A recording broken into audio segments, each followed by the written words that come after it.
Welcome to the Handyman Pros Radio Show, home improvement and maintenance tips from the pros. Welcome to the Handyman Pros Radio Show Action Edition, where we feature feedback from you, our listeners. I'm here with my old buddy, Larry. Larry, what has been going on? Well, John, you and I did a job the other day, and we've done several jobs. We've put some things out on YouTube and things that these are jobs that we're not supposed to do them, John. You told me. Yeah, right. You told me, John. You said we aren't going on roofs. Right, but then I had you on the roof. You had me on the damn roof. Excuse my language, but anyway, you had me up on the roof. So I guess we should lay the background. So this comment came from one of our good clients. This is our one of our favorite rental property clients, and he had two water leaks actually in his house, and in this house that he has. And so, John, tell the story. So you can tell the story better. So you go over to the house, and sure enough, there was one leak in the garage where the drywall was really coming down, and that was a separate leak than the one that was upstairs in the loft on the other side of the house, and the same thing was occurring there where it was discolored on the ceiling. I'm sure a lot of listeners have seen their ceilings. If you had a leak, you'll see that it's getting brown spots and those kind of things. And if it gets really bad, boy, the drywall is just going to come busting through. Yeah, and that's something you really don't. That'll ruin your day. It's not a lot of fun. So I guess one of the action tips. So this will be a multi-action tip. Is indeed, if you do have brown spots or spots in your drywall on your ceilings, you have a leak of something. Now, it could be a faucet, it could be a sink, it could be a toilet, it could be anything, but it's not something to, John, do what? Ignore? Something to ignore. That's for sure. Yeah, it's not something to ignore, right? No. I was actually at another place that they kind of ignored it, and the next thing they knew was about a quarter of the drywall in their dining room collapsed while they were sleeping. Of the ceiling, the whole ceiling comes down, right? The whole ceiling came down. So don't play with these things. Once you start seeing that. Anyways, we went out, and this had been going on for a little while, I guess, before they had called us. And so when we went out there, Larry, there was like two or three ladders, one to one roof, one to the other roof, and then it was like Santa Claus in the chimney there. So you were up on the roof, and I think you probably found what was going on. Yeah. So I do want to just describe a little bit before that. So we go and we see the drywall, the actual spot where the drywall is stained, right? And in this particular house, the one in the garage, we actually could see up. There was a pull-down garage or a pull-down ladder. And whenever I'm looking at roof leaks, this is just how I operate, but I find it to be very, very advantageous. If you can get inside of the roof, if you can, they can't always do that, and part of this story will go to that. But we pulled down the ladder, and actually where it was, we didn't even have to climb up into the crawl space. Or the attic space. We shined a flashlight up, and we could actually see where the leak was coming from, right, John? I mean, we could see the plywood. It was obvious. Yeah, the plywood was wet, and so this happened to be around a vent pipe. So, big surprise, there's a vent pipe that goes up through the roof, which is, folks, as you know, that's a hole in the roof. But it actually was a little on the downslope side. There were you could obviously see discoloration in the wood where the water was getting in, and it corresponded pretty much directly above where the hole or where the spots were in the drywall.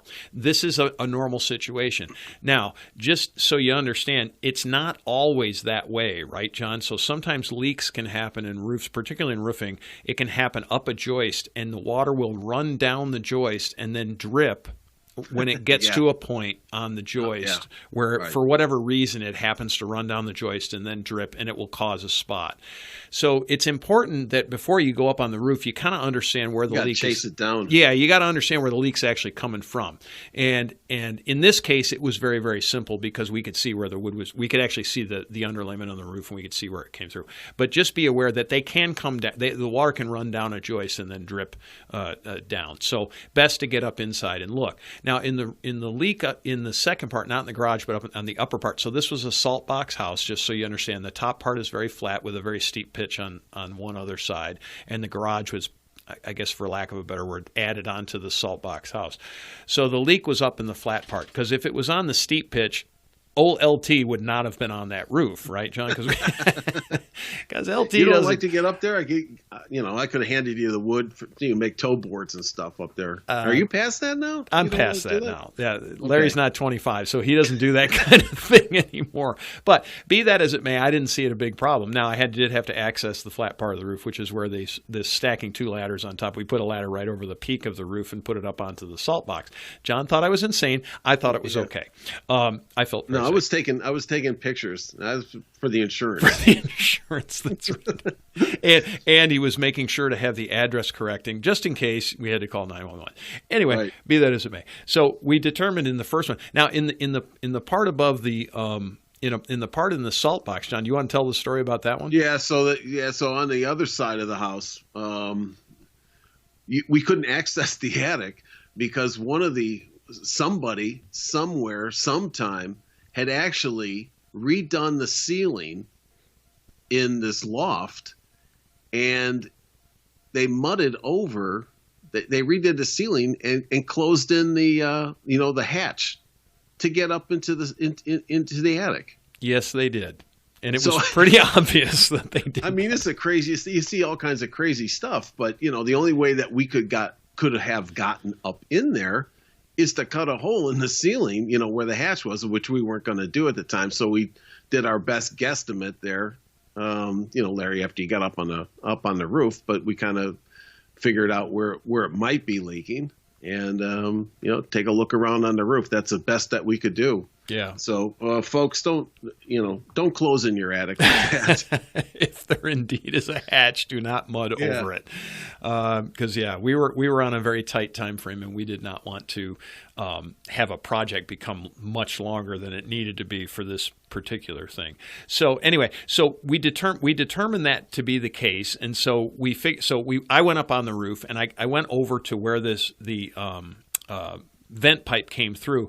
And sure enough, what I found was, and this is just kind of part of the tip. First off, roof inspections, always try to do them from the inside because then you really know where the leak is. But I get up there and sure enough, I suspected this was the case, but this is indeed what had happened. The nails, somebody had put nails into the flashing. There's metal flashing that's on these vent pipes that come through, and they had put nails into it to hold it down, and lo and behold, the nails basically had backed out. So through time, roofs expand and contract, and when you use roofing nails through the years, and this is literally a years-long process, they start to move and they get loose, and these had actually backed out. In fact, there wasn't even a nail in one side of that. So when you put a nail through a roof, you're actually putting a hole in the roof, right, John? And the way that shingles work is that the actual seam on the shingle actually covers the nails if they're installed properly. So you have tar that's put over the top of the roof that seals the roof.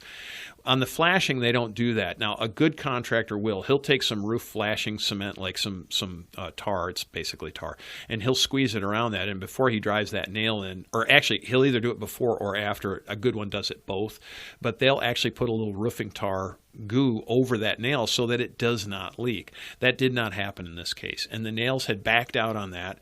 And what I did was I pulled the nails out because they weren't going to hold anyway.